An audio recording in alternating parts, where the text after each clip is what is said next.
So welcome back to In-Depth Analysis. A very popular Yoruba cleric has been under serious criticism because of what he said about the Igbos. The Igbos decided to chop am raw. And out of everything he said, what the Igbos decided to hold on to where they vexed them past. Now say, he said they can't be president, even in the next dispensation. No Igbo man will ever be president. Now that one they pain them past. But him knew the lie. What he said is the fact. It's the truth and nothing but the truth.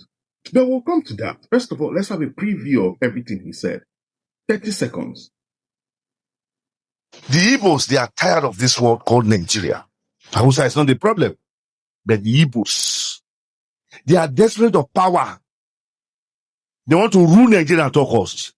And I've not seen them ruling Nigeria, even in coming dispensation.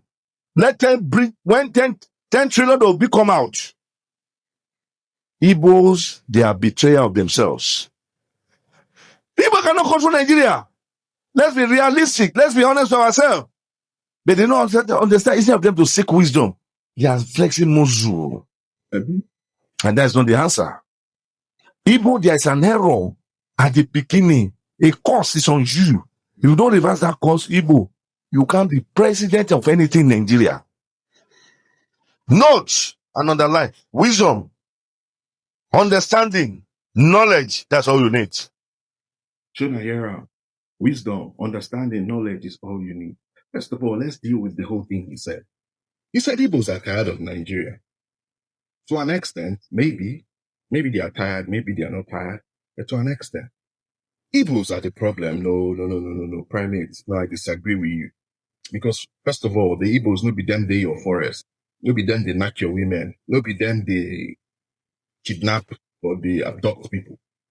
You know that fact. We know say no be the Igbos, they do that war. They are desperate for power. No. They are not desperate for power when it comes to that. No be Igbo been the knock people. No be Igbo been the fight people for Lagos. No be Igbo man tell you say make you snatch them and run away with it. It wasn't an Igbo man that said that. Come on. But if you say they can't rule Nigeria even in the next dispensation, that I will agree with you 100%. If you say Igbos are the betrayers of themselves, that I will agree with you 100%. And I will prove it, because I know, so right now, most people go one come, they run their mouth. But I will prove that fact. The Ohanese and Igbo, which is supposed to see to their affair in the Igbo. When we say, no let Igbo problem supposed to be that Ohanese concern. Hear what them talk in respect of 2027. Igbo socio-cultural group Ohaneze Ndigbo has announced that no Igbo man will contest for the presidency in 2027 against the incumbent president Bola Ahmed Tinubu.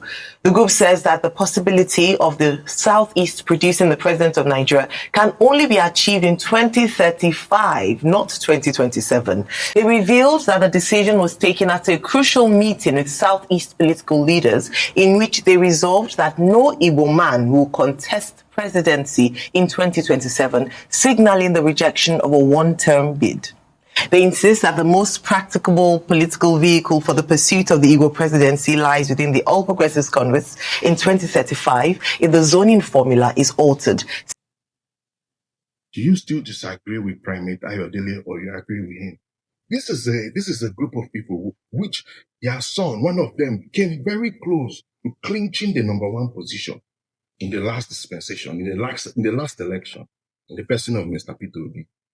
Instead of the body that sees to the welfare of Ndibo, who rally among themselves and throw their weight behind this man ahead of 2027, this is what they came up with. And you disagree with what Primate Ayodele said. I agree with him 101%.